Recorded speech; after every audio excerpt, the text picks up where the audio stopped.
So I was thinking about like what we were talking about when we were kind of preparing for some of our future sessions, and when we were talking about like colorism, and I was thinking about, I don't know if you remember, but I was like, I don't feel like I've experienced it. I don't feel like I've experienced it. And so I was like going through, and I was just going through a bunch of different TikToks, and I was watching one, and it was talking about colorism, the oppression based on like skin color, that kind of stuff, and it was like, well, there's a class that benefits, and it's a class that is harmed by it, and I was like, wait, is maybe the reason why I feel like I haven't experienced it is because I have also benefited from it, and so I probably haven't benefited in the same as like a light skinned person, but I was like, I'm also not a dark skinned person. And so I have had benefits to it. And so as I was watching these videos, I came across one, and she didn't say the other half that I'm going to add to it, but she was talking about if she was to like go up against, and she lists like three light skinned actresses or something like that. She's like, I probably wouldn't get the role, and it's because because of colorism, so they're gonna get it. But I was like, but if she was going up against three dark skinned actresses, she probably would get the role because she was like a medium kind of tone person. And Mhm. so I was like, there's a community of us that we don't have like the 100% or the high harm from it, because we also have like a piece of benefit from it when we're compared to other people. And then that started making me think about other incidents. 'Cause I was like, no, I was like, I have to figure out why I'm not registering like any experiences with colorism. And I started thinking about, there was this one time that I was applying for something, and I didn't meet all the requirements in terms of like job history and things like that. But the woman like approved me, and she approved me because she said that she said, you I didn't come off as ghetto. And she was like, I was well spoken.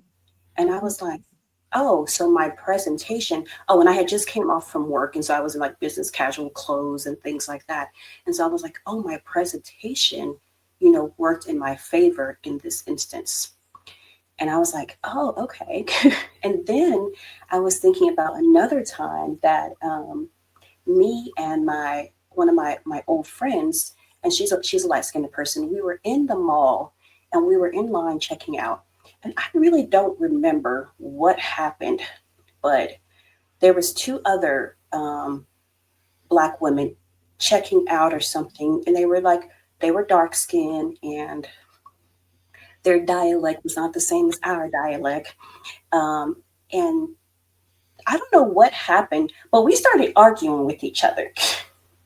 And it was getting loud and heated. And the one thing that I knew in that moment was like, if the cops are called, they're going to get in trouble. I'm like, I knew that in that moment that I was going to do what I do. I was going to code switch. I was going to talk in the voice that got me approved for other things, that has advanced me in my life, things like that. And then the light skinnedness of my friend that I was with, and versus like the dark skinned people that we were against, that we were going to be favored. And so I started thinking about like all these incidents of like, oh, I've actually benefited from it. And that's why when I think about like colorism, that's why I think about like, oh, that's why I feel like I haven't like really experienced it.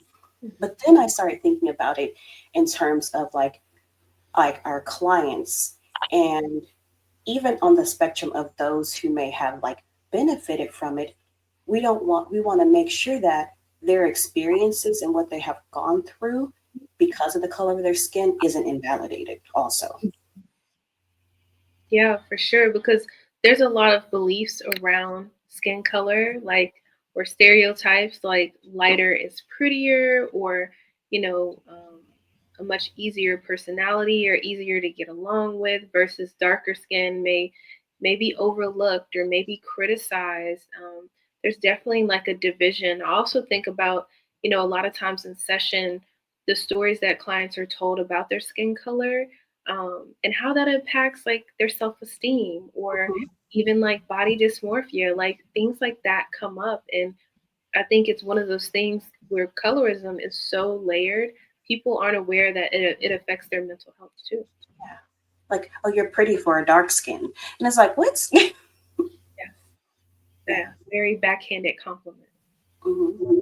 And I do think that because so many of the messaging is done in kind of private or in secretive ways, or things that weren't so blunt or up in your face that you didn't necessarily kind of connect it. And I always think about my uncle and my mom's side of the family. They're all light skinned except for that one uncle, but the rest of them are all light skinned. And I remember my uncle, after we would have children, it would always be like, you know, um, bring that baby over here so I can check their color. And it never really registered to me until I was older, like what he was saying. And so we have like these little kind of like things that people say and do around us that kind of impact us. And so it was what he was saying was like, we don't want our kids to be dark. We don't want our family line to be dark. Now there was no other like assumptions or anything put to that, but it was just like, we need to check this color and make sure it's okay. Yeah, for sure. Because, especially with people either from Texas or Louisiana, there's a lot of colorism. There's colorism everywhere. But I was thinking about the example with the baby. And a lot of times I feel like with colorism, it can bring a lot of fear. If the baby is darker, the baby is going to have a more difficult life, or have an increased chance of going to prison. Like, people have these thoughts about color. And I think it's very much so like generational trauma, Hmm. that's just kind of passed down. Like, there's stories that are told, or subconscious beliefs that people experience. And I think it's so tied to self-esteem. Like, am I good enough because of my skin color? Yeah, it was funny. So when I was thinking about this, I started thinking about like other things throughout history, and I started thinking about like the brown paper bag test, and like, are you lighter than the brown paper bag? Because if you are, you're more accepted. You're like more palatable. And so I was like running into my kitchen. I was like, do I have a brown paper bag? I don't carry brown paper bags anymore. And I was like, I was looking through my cabinet and I found one of like the checkout bags from like Aldi. And I was like, okay, this is brown. And so I put it up next to me and I was asking my daughter, I was like, am I lighter than this bag? And she was like, this is my 8-year old. She's like, what? What is wrong with you? And so I went and I was explaining the whole history of it. And she's like, that's so weird. And I was like, but that was a culture that so many people were raised around. Is like, you're not accepted, you're not of value if you're not lighter than this bag. Yeah. It makes me even think about the proximity, right? Because even going back to like slavery days, it's like the darker skinned people are in the field, or, in the slave quarters. And then the lighter you get, the more acceptable it is for you to be in the house. But just because you're more acceptable, it doesn't mean that you're not going to experience trauma or suffering. And I think that's the misconception. People will say things like, oh, you have a beautiful skin color, or they almost praise it, or it's exotic, or idolize it. But a lighter skin color definitely comes with a lot of pain and Yeah. trauma that we're aware of or we're not aware of. And it makes me think about the representation in media. When you look at Cosmopolitan, or you look at these magazines, typically certain skin colors are not represented, or lighter skin colors are represented more than others. And I think about how that kind of impacts, little girls and women growing up. Hmm. And it's across like all cultures too. It's not just like a black culture issue. It's across all cultures, like the value of that they place on light skinned people. For sure, 100%. I think it's the colorism is not only impacted by Black people. I think it happens with Asian people, with Indian people. Hmm. It happens across the board. Yeah, and And then I you see like, this whole like epidemic of people like bleaching their skin and trying to get lighter. Or I remember I can't remember who said it, but there was always like this messaging of like, don't go out in the sun, you're gonna get darker, you don't want to get darker. And so there was always like these little things of getting darker equals bad. And you Exactly. think about like how that like impacts how you view yourself and how you kind of, now of course I wear my sunscreen because I need to protect my skin and keep it looking youthful. But it's like there's also is there underlying kind of like, oh, you also want to make sure you don't get dark. Now I will say that I wear my baseball hat to protect my skin, but also not to change the color of my face. But that's because then my makeup won't match. And Mhm. so, some people have like winter makeup and summer makeup. I was like, I just need to keep my face the same color and I don't have to have multiple makeups based on the color of my skin. Yeah. I also think about status as well. I think about like the Asian community sometimes when I'm out walking and Mhm. I see the Asian women and they're like, they have a visor on, they Yeah. have gloves on. Like Hmm. it's very much so I'm trying to protect myself from the sun. Now, why they're protecting their skin, I don't know, but there is an association with I don't want to get dark. Hmm. Yeah. And when you said that, I was thinking about when I was walking my daughter home from school, and the grandmother of these little Asian boys who live at the end of our street, she was out there walking them home, and I was thinking about that too because she had on her big hat, she had on a mask, a face mask, she had her long sleeves on, she had gloves on, and I think that's what like really resonated with me. I was like, she got gloves on. Like you're down to the core of like protecting yourself, making sure that everything was covered. And it's like, it's hot, but they're 100% like covered. And I was like, that's interesting. Yeah, for sure. I also feel like with colorism, it can create internalized oppression. Hmm. It can create like a lot of shame, a lot of comparison. Think about, especially Black people, like if you have a family and the kids come out different shades, are the kids going to be treated different? How's family going to interact with the kids? Like, are the lighter kids treated better than the darker kids? And everybody's experience is different, but I think some of these things just happen and we're just not aware that they happen, but they happen like subconsciously. Hmm. And I think about it was funny because like sometimes like I don't notice it. This is kind of going back to colorblind. I was like, that's so bad. But I don't think I really in the forefront of my mind when I'm talking about to somebody, I don't think about, oh, this is a light skinned person or a dark skinned person. And I remember one of my friends, they were like looking at a picture of my children and they were like, oh, you like light skinned men. And I was like, what are you talking about? They was like, all your kids are light skinned. And I was like, are they? And so I had to go back and look and I was like, oh, I guess all my kids are, on a lighter spectrum of brown. But like my brain just never thought about it. Mhm. And I think that kind of goes back to there's a place of benefit, with the lighter skin. So I don't think about the struggles that they may have to go through because of it, because they're all a lighter shade.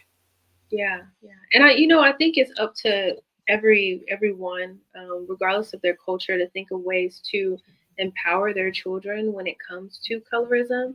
Because I feel like when kids are provided with education about their skin color and how, for example, Black people come in various shades, and it doesn't make them more Black or less Black. I think that's important. Like for me, for example, I had that situation when I first had my son, and my aunt was like, "Oh, well, let me check his ears or let me," and I stopped her dead in her tracks. I said, no ma'am, we are not doing that. I don't care if he comes out the blackest of black or if he comes out the lightest of light, as long as he comes out healthy. Also, like advocating for yourself and setting the tone for people that may not be educated, because essentially like that is going to disempower my child if I allow him to experience that. So when it does come to colorism and it comes with so much fear and so much lack, it's up to us as individuals to think about ways like how can we empower, how can we educate, how can we take our power back. And because colorism, all it does is divide. Hmm. And at the end of the day, it doesn't matter if you're darker skin or if you're lighter skin, you're still Black. Hmm. Um, so I think that's really important to also think about how it just divides, and it's like, what side do you want to be on? Yeah. It makes me also think about just like all the systems that are in play with people. And when we are looking at our clients, that's also one of the systems that is impacting them in their experiences. And sometimes they may not see it either. And it's like, oh, you got that job because of this, or oh, you didn't get that because of this. And it may not be at their forefront, but I'm kind of keeping tallies of all the systems that are at play that are impacting them. And it's like some of them we can control and some of them we can't. And so I always like to look at the full inventory of a person and the possibilities of the experience that they may have had. Now, am I going to make an assumption? No, I'm just going to note like, I know what society does. And I know that this, and this, and this may be impacting them. But then I'm also going to follow up with them to see, because some of my most beautiful dark skinned clients will have never mentioned their skin color as a problem for them in their life. And so I'm not going to automatically go to the assumption of like, oh, this is bothering you, isn't it? It's like, no, I know it's a system. I know it's something that, I can kind of keep on a track, on a sheet of systematic problems that they may be experiencing, but I'm not going to automatically put it onto them as like, this is your problem. Yeah, because just because they don't identify it as a problem, it doesn't mean that colorism hasn't impacted them in a negative way. Mm-hmm. Because just because you're not aware of something, it doesn't mean it doesn't exist. And also think about colorism and maybe darker skinned people getting less validation versus lighter skinned people, they may get more validation. And as therapists, we understand how important validation is. And I don't think that that's something that's talked about within our community. Mm-hmm. And one thing that I also thought about, like with like invalidating, is also making sure, especially if you are a darker skinned like therapist and you're working with somebody lighter skin, not automatically like making an assumption like, oh, you're light skinned, your life was easy, or you had pretty girl privilege or things like that. And so you want to also kind of check your own biases and beliefs, especially if you are somebody who is part of the spectrum who is harmed by colorism versus the spectrum that benefits from it.